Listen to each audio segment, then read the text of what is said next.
ಮನಸ್ಸಿನ ಸ್ಥಿತಿಗತಿಗಳಿಗೂ ವಾತ ಪಿತ್ತ ಕಫಕ್ಕೂ ಹೇಗೆ, ಏನು, ಯಾವಾಗ, ಯಾವ ರೀತಿ ಸಂಬಂಧ ಅನ್ನೋದನ್ನು ನಾವಿವತ್ತು ನೋಡೋಣ. ಯಾಕಂದರೆ ಯಾವತ್ತೂ ನಾವು ಅಂದ್ಕೋತೀವಿ ವಾತದೋಷ, ಪಿತ್ತದೋಷ, ಕಫದೋಷ ಇದೆಲ್ಲವೂ ಕೇವಲ ದೇಹಕ್ಕೆ ಮಾತ್ರ ಸಂಬಂಧಪಟ್ಟಿದ್ದು ಅಂತ. ಆದರೆ ಹಾಗಿರೋದಿಲ್ಲ. ನಮ್ಮ ಈ ಒಂದು ದೇಹದಲ್ಲಿ ವಾತದೋಷ, ಪಿತ್ತದೋಷ, ಕಫದೋಷ ನಿಮ್ಮ ದೇಹಕ್ಕೆ, ನಿಮ್ಮ ಮನಸ್ಸಿಗೆ, ಎಲ್ಲ ರೀತಿಯ ನಿಮ್ಮ ಪಂಚಕೋಶದ ಅಸ್ತಿತ್ವಕ್ಕೆ ಕೂಡ ಈ ವಾತ ಪಿತ್ತ ಕಫದೋಷಗಳು ಕಾರಣ ಆಗಿರುತ್ತೆ. ಯಾವ ರೀತಿಯಲ್ಲಿ? ವಾತಜ ವ್ಯಕ್ತಿ ಅಥವಾ ಯಾವ ವ್ಯಕ್ತಿಯಲ್ಲಿ ವಾತಜ ಇನ್ವಾಲ್ವ್ಮೆಂಟ್ ಜಾಸ್ತಿ ಇರುತ್ತೆ, ವಾತದ ಪ್ರಭಾವ ಜಾಸ್ತಿ ಇರುತ್ತೆ, ಅವರ ಮಾನಸಿಕ ಸ್ಥಿತಿಗತಿ ಹೇಗಿರುತ್ತೆ? ಅವರ ಮನಸ್ಸಿನ ಸ್ಥಿತಿಗತಿ ಯಾವಾಗಲೂ ತುಂಬ ಕನ್ಫ್ಯೂಷನ್, ಚಂಚಲತೆ.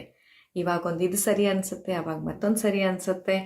ಅವರು ಯಾವಾಗಲೂ ತೊಳಲಾಟ, ಗೊಂದಲ, ಒಂದು ಕನ್ಫ್ಯೂಷನಲ್ಲೇ ಇರುವಂಥದ್ದು. ಅದು ವಾತದ ಒಂದು ಲಕ್ಷಣ, ಅಥವಾ ವಾತದ ಪ್ರಾಕೃತ ಲಕ್ಷಣ ಅಲ್ಲ, ವಾತ ಡಿಸ್ಟರ್ಬ್ ಆದಂಥ ಲಕ್ಷಣ.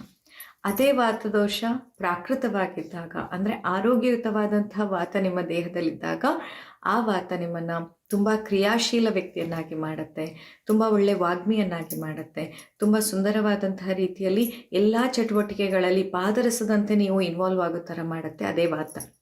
ಬಟ್ ಯಾವಾಗ ಆ ವಾತದೋಷ ಡಿಸ್ಟರ್ಬ್ ಆಗುತ್ತೆ, ಅದು ನಿಮ್ಮನ್ನು ಖಿನ್ನತೆಯತ್ತ ಮುಖ ಮಾಡಿಸ್ಬೋದು, ಅಥವಾ ನಿಮಗೆ ಪ್ಯಾನಿಕ್ ಅಟ್ಯಾಕನ್ನು ಕೊಡ್ಬೋದು, ಆಂಗ್ಸೈಟಿಯನ್ನು ಉಂಟು ಮಾಡ್ಬೋದು, ಚಂಚಲತೆ, ಆತಂಕ, OCD ಒಬ್ಸೆಸಿವ್ ಕಂಪಲ್ಸಿವ್ ಡಿಸಾರ್ಡರ್ ಅಂತ ಬರುವಂಥದ್ದು, ಅಥವಾ ರೆಸ್ಟ್ಲೆಸ್ ಫೀಲ್ ಮಾಡುವಂಥದ್ದು, ಏನೋ ಒಂಥರ ಆತಂಕ, ಏನೋ ತವಕ, ಗೊತ್ತಾಗ್ತಾ ಇಲ್ಲ ಏನು ನಡೀತಿದೆ. ಮತ್ತು ಓವರ್ ಥಿಂಕಿಂಗ್, ಸಿಕ್ಕಾಪಟ್ಟೆ ಯೋಚನೆಗಳು, ಎಷ್ಟು ಅನ್ಕೋತೀವಿ ಓವರ್ ಥಿಂಕ್ ಮಾಡಬಾರ್ದಂತ, ಮತ್ತೆ ಅದರಲ್ಲೇ ಎಂಡಪ್ ಆಗ್ತೀವಿ. ಈ ಎಲ್ಲ ಕಾರಣಗಳಿಗೂ ಕುಪಿತವಾದಂತಹ ವಾತದೋಷ ಕಾರಣ ಆಗಿರುತ್ತೆ. ಹಾಗೆಯೇ ಇನ್ನು ಪಿತ್ತದೋಷ ನಾರ್ಮಲ್ ಆಗಿದ್ದಾಗ, ಪಿತ್ತದೋಷ ಪ್ರಾಕೃತವಾಗಿದ್ದಾಗ ಅದು ನಿಮಗೆ ಧೈರ್ಯವನ್ನು, ಸ್ಥೈರ್ಯವನ್ನು, ಆತ್ಮವಿಶ್ವಾಸವನ್ನು ಕೊಡುತ್ತೆ, ನಿಮ್ಮನ್ನು ಒಳ್ಳೆ ಒಬ್ಬ ಲೀಡರನ್ನಾಗಿ ಮಾಡುತ್ತೆ. ಆದರೆ ಅದೇ ಪಿತ್ತ ದೃಷ್ಟಿಯಾದಾಗ ನಮಗೆ ಕೋಪ, ದ್ವೇಷ, ಅಹಂಕಾರ ಇವುಗಳನ್ನೆಲ್ಲ ಹೆಚ್ಚಾಗೋ ರೀತಿಯಲ್ಲಿ ಮಾಡುತ್ತೆ. ಮಾತಿಗೆ ಸಿಡಿಮಿಡಿಗೊಳ್ಳುವಂಥದ್ದು, ಕಿರಿಕಿರಿ ಪಟ್ಕೊಳ್ಳುವಂಥದ್ದು, ಇರಿಟೇಬಲ್ ಆಗೋದು, ಫ್ರಸ್ಟ್ರೇಷನ್ ಫೀಲ್ ಮಾಡ್ಕೊಳ್ಳುವಂಥದ್ದು, ಕೂಗಾಡೋದು, ಕಿರುಚಾಡೋದು, ಈ ಎಲ್ಲ ಲಕ್ಷಣಗಳು ಕೂಡ ಪಿತ್ತಜ ಇನ್ವಾಲ್ವ್ಮೆಂಟ್ ಇದ್ದಾಗ ಆಗುತ್ತೆ. ಇನ್ನು ಕಫಜ ಇನ್ವಾಲ್ವ್ಮೆಂಟಲ್ಲಿ ಏನಾಗುತ್ತೆ? ಕಫ ಪ್ರಾಕೃತವಾಗಿದ್ದಾಗ ಅದು ನಿಮಗೆ ಸ್ಥಿರತೆಯನ್ನು ಕೊಡುತ್ತೆ, ನೀವು ಮಾಡೋ ಕೆಲಸಕ್ಕೆ ತಾಳ್ಮೆಯನ್ನು ಕೊಡುತ್ತೆ, ಹಾಗೆ ನಿಮ್ಮನ್ನು ಕನ್ಸಿಸ್ಟೆಂಟಾಗಿ ಈಗ ಒಂದು ಕ್ಲಾಸ್ ಅಟೆಂಡ್ ಮಾಡೋಣ ಅಂತ ನೀವು ನಿಮ್ಮನ್ನು ಮೆಂಟಲಿ ಪ್ರಿಪೇರ್ ಮಾಡಿಕೊಂಡ್ರೆ ಆ ಕ್ಲಾಸನ್ನು ರೆಗ್ಯುಲರಾಗಿ ಅಟೆಂಡ್ ಮಾಡೋ ರೀತಿಯಲ್ಲಿ ಕಫದೋಷ ಪ್ರಾಕೃತವಾಗಿದ್ದರೆ ಸಹಾಯ ಮಾಡುತ್ತೆ. ಅಥವಾ ಯಾವುದೇ ಒಂದು ಹಿಡಿದ ಕೆಲಸವನ್ನು ಸಂಪೂರ್ಣ ತಾಳ್ಮೆಯಿಂದ, ಶಿಸ್ತಿನಿಂದ, ಕಮಿಟ್ಮೆಂಟಿಂದ ಮುಕ್ತಾಯ ಮಾಡಲಿಕ್ಕೆ ಪ್ರಾಕೃತವಾದ ಕಫದೋಷ ಸಹಾಯ ಮಾಡುತ್ತೆ. ಆದರೆ ಅದೇ ಕಫದೋಷ ನಮ್ಮಲ್ಲಿ ದೃಷ್ಟಿಯಾದಾಗ ಅದು ನಮ್ಮನ್ನು ಆಲಸಿಯನ್ನಾಗಿ ಮಾಡುತ್ತೆ. ನಾವು ಲೇಸಿ ಆಗ್ತೀವಿ, ಅಥವಾ ಮಾಡೋ ಕೆಲಸ ತುಂಬ ನಿಧಾನ ಆಗುತ್ತೆ, ಮಾಡಿ ಮುಗಿಸೋಕ್ಕೆ ಆಗದೆ ಇರುವಷ್ಟು. ಅಥವಾ ಕೆಲವೊಮ್ಮೆ ಆ ಲೇಸಿ ಅಷ್ಟೇ ಅಲ್ಲದೆ ಇನ್ನಷ್ಟು ನಾವು ಡಿಪ್ರೆಸಿವ್ ಥಾಟ್ಗಳು, ಖಿನ್ನತೆ ಇನ್ನಷ್ಟು ಹೆಚ್ಚಾಗ್ತಾ ಹೋಗುತ್ತೆ. ಖಿನ್ನತೆ ಆಗೋದು ಇರ್ಬೋದು, ಡಿಪ್ರೆಸ್ಡ್ ಆಗಿರುವಂಥದ್ದು, ಎಲ್ಲೂ ಯಾರೊಟ್ಟಿಗೆ ಹೋಗೋಕ್ಕೆ ಇಷ್ಟಪಡಲ್ಲ, ಎಲ್ಲೂ ಬೆರೆಯೋಕ್ಕೆ ಇಷ್ಟಪಡಲ್ಲ, ಬರೀ ತಿಂತಾ ಇರ್ತೀನಿ, ಈಗಷ್ಟೇ ಊಟ ಮಾಡಿರ್ತೀನಿ, ಮತ್ತಿನ್ನೇನೋ ತಿನ್ನಬೇಕು ಅನ್ನಿಸ್ತಾ ಇರುತ್ತೆ. ಈ ರೀತಿಯಾಗಿ ಅತಿಯಾದಂತಹ ಆಲಸ್ಯ, ಅತಿಯಾದ ಒಂದು ಇಡೀ ಮೈ ಭಾರ ಅನಿಸುವಂಥದ್ದು, ಮೈ, ಕೈ, ತಲೆ ಎಲ್ಲದೂ ಭಾರ ಅನ್ನಿಸ್ತಾ ಇರುತ್ತೆ, ಯಾವ ಕೆಲಸದಲ್ಲೂ ಆಸಕ್ತಿನೇ ಇರಲ್ಲ, ಏನನ್ನು ಒಂದು ಹೊಸದಾಗಿ ಇನಿಷಿಯೇಷನ್ ತೊಗೊಂಡು ತಾನು ಮಾಡಬೇಕು ಅನ್ನೋ ಒಂದು ಆಸಕ್ತಿನೇ ಇಲ್ಲದೆ ಇರುವಂಥದ್ದು ಕಫಜ ಇನ್ವಾಲ್ವ್ಮೆಂಟಲ್ಲಿ ಆಗುತ್ತೆ. ಹೀಗೆ ನಿಮ್ಮ ಮನಸ್ಸಿನಲ್ಲಾಗೋ ಒಂದಿಷ್ಟು ತೊಳಲಾಟಕ್ಕೆ ಪ್ರತಿ ಸತಿನೂ ಬರೀ ಒಂದು ಮಾನಸಿಕ ವ್ಯಾಧಿನೇ ಬರಬೇಕಂತಿಲ್ಲ. ಮಾನಸಿಕ ವ್ಯಾಧಿಯಲ್ಲೂ ಆ ಲಕ್ಷಣಗಳಿರುತ್ತೆ, ಬಟ್ ಅದರ ಜೊತೆಯಲ್ಲಿ ನಮ್ಮ ದೇಹದ ವಾತ ಪಿತ್ತ ಕಫದೋಷಗಳಲ್ಲಿ ಆಗುವಂತಹ ಏರಿಳಿತಗಳು ಕೂಡ ಇದಕ್ಕೆ ಕಾರಣ ಆಗಬಲ್ಲದು. ಹಾಗಿದ್ರೆ ಈ ವಾತ ಪಿತ್ತ ಕಫದೋಷಗಳಲ್ಲಾಗುವಂತಹ ವೇರಿಯೇಷನನ್ನು ನಾವು ಹೇಗೆ ಸರಿಪಡಿಸ್ಕೋಬಹುದು? ಒಂದನೇದಾಗಿ ನಮ್ಮ ದಿನಚರಿಯನ್ನು ಆದಷ್ಟು ಮಟ್ಟಿಗೆ ಒಂದು ಉಸಿರು ಕಟ್ಟುವ ರೀತಿಯಲ್ಲಿ ಬದುಕದೇ ಇರೋದು. ಇವಾಗ ಏನಾಗ್ಬಿಟ್ಟಿದೆ ಅಂತಂದರೆ, ಈಗ ನೀವು ಕ್ಲಾಸಲ್ಲಿ ಕೂತಿದ್ದೀರಾ, ಎಷ್ಟು ಜನ ತನ್ಮಯತೆಯಿಂದ ಕ್ಲಾಸ್ ಕೇಳ್ತಾ ಇದ್ದೀರಾ ನಂಗೆ ಗೊತ್ತಿಲ್ಲ. ಕೆಲವರು ಈಗ ಕ್ಲಾಸ್ ಮುಗಿದ ತಕ್ಷಣ ಇನ್ನೇನು ನೆಕ್ಸ್ಟ್ ಜವಾಬ್ದಾರಿಗಳಿದೆ, ಮಕ್ಕಳಿಗೆ ರೆಡಿ ಮಾಡೋದು, ಇನ್ನೊಂದು ಮತ್ತೊಂದು. ಅಂದರೆ ಇಲ್ಲಿ ಕೂತಾಗ ಈ ಕೆಲಸದ ಬದಲು ಮುಂದಿನ ಕೆಲಸ ಯೋಚನೆ ಮಾಡ್ತಾ ಇದ್ದೀವಿ. ಆಯಿತು, ಅಲ್ಲಿ ಹೋದಾಗ ಅದನ್ನಾದರೂ ಸರಿಯಾಗಿ ಮಾಡ್ತಿದ್ದೀವ? ಇಲ್ಲ. ಈಗ ಪಾತ್ರೆ ತೊಳಿತಿರ್ತೀರಾ, ಪಾತ್ರೆ ತೊಳಿತಾ ಮುಂದಿನ ಟಾಸ್ಕ್, ಮುಂದಿನ ಜವಾಬ್ದಾರಿ, ತೊಳೆದ ತಕ್ಷಣ ಇದನ್ನು ಮಾಡಬೇಕು, ಅದನ್ನು ಮಾಡಬೇಕು. ಹೀಗೆ ನಮ್ಮ ಇಡೀ ದಿನದ ಎಲ್ಲ ನಮ್ಮ ಸಮಯವನ್ನು ಈಗ ಏನು ಮಾಡ್ತಾ ಇದ್ದೀವಿ ಆ ಕೆಲಸದಲ್ಲಿ ತೊಡಗಿಸುವ ಬದಲಾಗಿ ಮುಂದೇನು ಮಾಡಬೇಕು, ಇದು ಮುಗಿದ ತಕ್ಷಣ ಇನ್ನೇನು ಮಾಡಬೇಕು ಅನ್ನೋದರಲ್ಲಿ ನಾವು ಜಾಸ್ತಿ ತೊಡಗಿಸಿಕೊಳ್ತಾ ಇದ್ದೇವೆ. ಹೀಗೆ ಮಾಡೋದ್ರಿಂದ ನಮ್ಮಲ್ಲಿ ವಾತ ಪಿತ್ತ ಕಫದೋಷಗಳ ವೇರಿಯೇಷನ್ ಆಗುತ್ತೆ. Because you are not living this moment. ಈ ಕ್ಷಣದಲ್ಲಿ ಏನು ಮಾಡ್ತಾ ಇದ್ದೀರಾ ಅದನ್ನು ಸಂಪೂರ್ಣವಾಗಿ ಮಾಡಿ, ಅದನ್ನು ಮನಸ್ಸಾರೆ ಇಷ್ಟಪಟ್ಟು ಸಂಪೂರ್ಣವಾಗಿ ನಿಮ್ಮ ಚಿತ್ತವನ್ನು ಆ ಕೆಲಸದಲ್ಲಿಟ್ಟು ಮಾಡಿ. ಅದು ನೆಲ ಒರೆಸೋದಾಗಿರ್ಬೋದು, ಪಾತ್ರೆ ತೊಳೆಯೋದಾಗಿರಬಹುದು, ನಿಮ್ಮ ಯಾವುದೇ ಅಸೈನ್ಮೆಂಟ್ ಆಗಿರ್ಬೋದು, ಆಫೀಸ್ ವರ್ಕ್ ಆಗಿರ್ಬೋದು, ಮನೆಯ ಕೆಲಸಗಳಾಗಿರ್ಬೋದು, ಏನೇ ಆಗಿರಲಿ, ಆಯಾ ಸಮಯದಲ್ಲಿ ಏನು ಕೆಲಸ ಮಾಡ್ತಾ ಇದ್ದೀರೋ ಆ ಕ್ಷಣದಲ್ಲಿ ಬದುಕಿದರೆ ಮಾತ್ರ ಬದುಕೋದು. ನೀವು ಮುಂದಿನ ಯೋಚನೆಯಲ್ಲಿದ್ದೀರಾ ಅಥವಾ ಇಲ್ಲಿ ಪಾತ್ರ ತೊಳಿತಿದ್ದೀರಾ, ನಿನ್ನೆ ಆದ ಜಗಳದ ಬಗ್ಗೆ, ನಿನ್ನೆ ಆದ ಮಾತುಕತೆ ಬಗ್ಗೆ ಇನ್ನೂ ಯೋಚನೆಯಲ್ಲಿದ್ದೀರಾ ಅಂತಂದರೆ ಈ ನಿನ್ನೆಯಲ್ಲಿ ಮತ್ತು ನಾಳೆಯಲ್ಲಿ ಬದುಕ್ತಾ ಇರುವಂಥದ್ದು ಸಾವಿಗೆ ಸಮಾನ. ಯಾಕಂದರೆ ಈ ಕ್ಷಣದ ಬದುಕನ್ನು ನಾವು ಸಾಯಿಸ್ತಾ ಇದ್ದೇವೆ. ಹೀಗೆ ಹಳೆಯ ನೆನಪುಗಳಲ್ಲಿ ಅದೇ ಕೊರಗಲ್ಲಿ ಅದೇ ಯೋಚನೆಯಲ್ಲಿ ಇರೋದು, ಅಥವಾ ಮುಂದಿನ ಆತಂಕ ಭಯ, ಏನಾಗತ್ತೆ, ಆ ಕೆಲಸ ಮುಗಿಯತ್ತಾ ಇಲ್ವಾ, ಇನ್ನೊಂದು ಆಗತ್ತಾ ಇಲ್ವಾ ಅನ್ನುವಂತಹ ಮುಂದಿನ ಫ್ಯೂಚರ್ ಬಗ್ಗೆ ನಾವು ಬದುಕುವಂಥದ್ದಿದೆಯಲ್ಲ, ಅದು ಈ ಕ್ಷಣದ ಕೊಲೆ ಮಾಡಿದಂತೆ ಅಲ್ವಾ?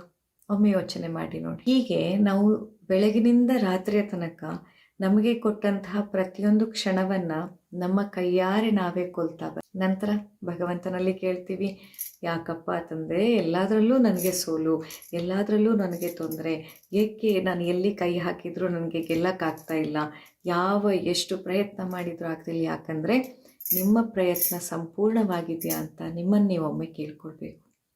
ಯಾವುದೇ ಒಂದು ಪ್ರಯತ್ನ, ಯಾವುದೇ ಒಂದು ಕೆಲಸ, ಒಂದು ಸಿಂಪಲ್ ಊಟ ಮಾಡುವಂಥದ್ದಾದರೂ, ಒಂದು ತುತ್ತು ಊಟವನ್ನಾದರೂ ನೀವು ಆ ಕ್ಷಣದಲ್ಲಿ ಆ ಒಂದು ಏನು ಕೆಲಸವನ್ನು ಮಾಡ್ತಾ ಇದ್ದೀರಾ ಅದರಲ್ಲಿ ತೊಡಗಿಸಿಕೊಂಡು ಊಟ ಮಾಡ್ತಿದ್ದೀರಾ ಅನ್ನೋ ಪ್ರಶ್ನೆಯನ್ನು ಕೇಳಿ. ನಾವಿಷ್ಟೆಲ್ಲ ಜವಾಬ್ದಾರಿಯನ್ನು ತೆಗೆದುಕೊಳ್ಳೋದು, ದುಡಿಯೋದು, ಕಷ್ಟಪಡೋದು ಅಂತೂ ತನ್ನಕ್ಕೋಸ್ಕರ.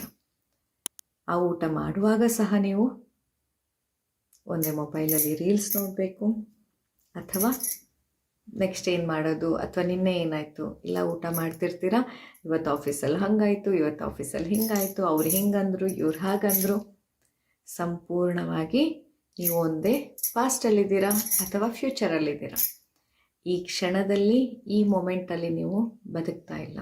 ಹಾಗಾಗಿ ಏನಾಗ್ತಿದೆ, ಹೆಲ್ದಿ ತಿಂದ್ರೂ ನಿಮಗೆ ಆರೋಗ್ಯ ಅನ್ನುವಂಥದ್ದು ಗಗನ ಕುಸುಮ ಅಂತ ಅನ್ನಿಸ್ತಿದೆ. ಯಾಕೆ ಇನ್ನೇನು ಮಾಡಲಿ ಡಾಕ್ಟ್ರೆ, ನಾನು ಇಷ್ಟು ಹೆಲ್ದಿ ತಿಂತಿದ್ದೀನಿ, ಇಷ್ಟು ವ್ಯಾಯಾಮ ಎವ್ರಿಡೇ ಮಾಡ್ತಿದ್ದೀನಿ, ಆದರೂ ನನಗೆ ಹುಷಾರಿರಲ್ಲ, ಆದರೂ ನನಗೇನೋ ಕಷ್ಟ ಆಗ್ತಿದೆ, ಎಷ್ಟೊಂದು ಸಮಸ್ಯೆಗಳು ಬರ್ತಾ ಇದೆ, ಯಾಕೆ ಅಂತ ನನ್ನ ಎದುರು ಬಂದು ಕೂತಾಗ ಕೆಲವೊಂದಿಷ್ಟು ಉತ್ತರಗಳನ್ನು ನಿಮಗೆ ನೇರವಾಗಿ ಹೇಳೋಕ್ಕಾಗಲ್ಲ. ಯಾಕೆ ಹೇಳಿ? ಅಫೆನ್ಸಿವ್ ಅನಿಸ್ಬಿಡತ್ತೆ, ನಿಮ್ಮ ಈಗೋ ಹರ್ಟ್ ಆಗಿಬಿಡತ್ತೆ. ನೀವೇ ಕೈಯಾರೆ ನಿಮ್ಮ ಜೀವನದ ಪ್ರತಿಕ್ಷಣಗಳನ್ನು ಕೊಂದು ಆಮೇಲೆ ಬಂದು ಹುಡುಕ್ತಾ ಇರ್ತೀರ ಯಾರ ಮೇಲೆ ಬ್ಲೇಮ್ ಹಾಕಲಿ. ನನಗೆ ಗಂಡ ಚೆನ್ನಾಗಿ ನೋಡ್ಕೊಂಡಿಲ್ಲ, ಅದಕ್ಕಾಗಿ ನನ್ನ ಜೀವನ ಹೀಗೆ, ಹೆಂಡತಿ ಸರಿ ಇಲ್ಲ, ಅದಕ್ಕಾಗಿ ಹೀಗೆ, ಮಕ್ಕಳು ಹೀಗೆ, ದೊಡ್ಡವ್ರು ಹೀಗೆ, ಬಾಸ್ ಹೀಗೆ. ನಿಮ್ಮ ಅಸಾಮರ್ಥ್ಯಕ್ಕೆ ನೀವು ಬೇರೆಯವರನ್ನು ಹುಡುಕ್ತಾ ಇರ್ತೀರ. ಯಾರ ಮೇಲೆ ಬ್ಲೇಮ್ ಹಾಕಲಿ, ಯಾವ ಕಾರಣಕ್ಕೆ ಬ್ಲೇಮ್ ಹಾಕಲಿ. ಏನೂ ಇಲ್ಲ ಅಂತಂದರೆ ಯಾರು ಎದುರಿಗೆ ಸಿಗ್ತಾರೋ ಅಥವಾ ಏನು ಸಿಗತ್ತೋ ಅದರ ಮೇಲೆ ನಮ್ಮ ನೆಗೆಟಿವಿಟಿಯನ್ನು ನಾವು ಹಾಕ್ತಾ ಇರ್ತೀವಿ. ಹಾಗಾಗಬಾರ್ದು. ಬದುಕಿನ ಪ್ರತಿ ಕ್ಷಣವನ್ನು ಈ ಕ್ಷಣದಲ್ಲಿ ನಾವು ಸಂಪೂರ್ಣವಾಗಿ ಬದುಕಬೇಕು.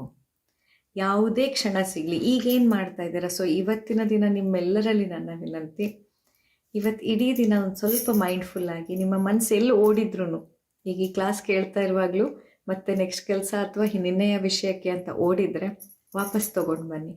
ಈ ಕ್ಷಣದಲ್ಲಿ ಈ ಕ್ಷಣವನ್ನು ನಾವು ಕೊಲ್ಲಬಾರ್ದು. ಯಾಕಂದರೆ ಇಂತಹ ಒಂದೊಂದು ಕ್ಷಣಗಳು ಸೇರಿ ನಮ್ಮ ಜೀವನ ಆಗೋದು. ಹೇಗೆ ಹನಿ ಹನಿ ಕೂಡಿ ಸಾಗರ, ಹನಿ ಹನಿ ಕೂಡಿ ಹಳ್ಳ ಅನ್ನುವಂಥ ಮಾತಿದೆ, ಅದೇ ಥರ ಈ ಕ್ಷಣ, ಮತ್ತೊಂದು ಕ್ಷಣ, ಇನ್ನೊಂದು ಕ್ಷಣ ಮತ್ತು ಇನ್ನೊಂದು ಕ್ಷಣ ಹೀಗೆ ಸೇರ್ತಾ ಸೇರ್ತಾ ನಮ್ಮ ಜೀವನ ಅಂತ ಸಂಪೂರ್ಣ ಆಗೋದು. ನಾವು ಪ್ರತಿ ಕ್ಷಣದಲ್ಲಿ ಅಂದ್ಕೊಳ್ಳೋದು ಈ ಕ್ಷಣ ಸತ್ತರೆ ಸಾಯಲಿ, ಮುಂದಿನ ಕ್ಷಣ ಬದುಕ್ತೀನಿ ಅಂತ. ಹೀಗೆ ಅಂದ್ಕೊಳ್ತಾ ಅಂದ್ಕೊಳ್ತಾ ಅಂದ್ಕೊಳ್ತಾ ಎಲ್ಲ ಕ್ಷಣಗಳನ್ನು ಸಾಯಿಸ್ತಾ ಬಂದು ಮುಂದೆ ಇನ್ನೂ ಬದುಕೋದಿದೆ, ಮುಂದಿನ ಯಾವಾಗ ಬದುಕೋದಿದೆ, ಯಾರು ನಮಗೆ ಅಮರತ್ವದ ಟಿಕೆಟ್ ಕೊಟ್ಟಿದ್ದಾರೆ, ಯಾರಿಗೆ ಗೊತ್ತು ನಾವಿನ್ನು ಎಷ್ಟು ಸಮಯ ಇರ್ತೇವೆ ಅಂತ ಅಲ್ವಾ? ಹಾಗಾಗಿ ದಯವಿಟ್ಟು ಈ ಕ್ಷಣದಲ್ಲಿ ಬದುಕಿ, ಅದು ಕೂಡ ನಿಮ್ಮ ವಾತ ಪಿತ್ತ ಕಫದೋಷವನ್ನು ಸಮಾನವಾಗಿ ಇಟ್ಕೊಳ್ಳಿಕ್ಕೆ ಹೆಲ್ದಿಯಾಗಿ ನೀವು ಇರಬೇಕಂತಂದರೆ ನಿಮ್ಮ ಮಾನಸಿಕ ಸ್ಥಿತಿ ಹಾಗೂ ನಿಮ್ಮ ಕಂಪ್ಲೀಟ್ ಇನ್ವಾಲ್ವ್ಮೆಂಟ್ ಕೂಡ ತುಂಬ ಮುಖ್ಯ. ಹೇಗೆ ಒಂದು ಸುಂದರವಾದಂತಹ ಚಿತ್ರ ಬಿಡಿಸ್ಬೇಕಂದ್ರೆ ಅಲ್ಲಿ ನಿಮ್ಮ ಅಬ್ಸಲ್ಯೂಟ್ ಇನ್ವಾಲ್ವ್ಮೆಂಟ್ ಇರಬೇಕಲ್ವಾ? ನೀವು ಇನ್ನೆಲ್ಲೋ ನೋಡ್ತಿದ್ದೀರಾ, ಮತ್ತೆಲ್ಲೋ ನೋಡ್ತೀರಾ, ಇನ್ನೇನೋ ಮಾಡ್ತಿದ್ದೀರಾ, ಆದರೂ ಪೇಂಟ್ ಮಾಡ್ತಿದ್ದೀರಾ ಅಂದಾಗ ಹೆಂಗೂ ಬರ್ಬೋದು. ಆ ಚಿತ್ರ ನೋಡೋ ಹಂಗಿರತ್ತಾ ಇಲ್ವಾ ನಮಗೆ ಗೊತ್ತಿಲ್ಲ.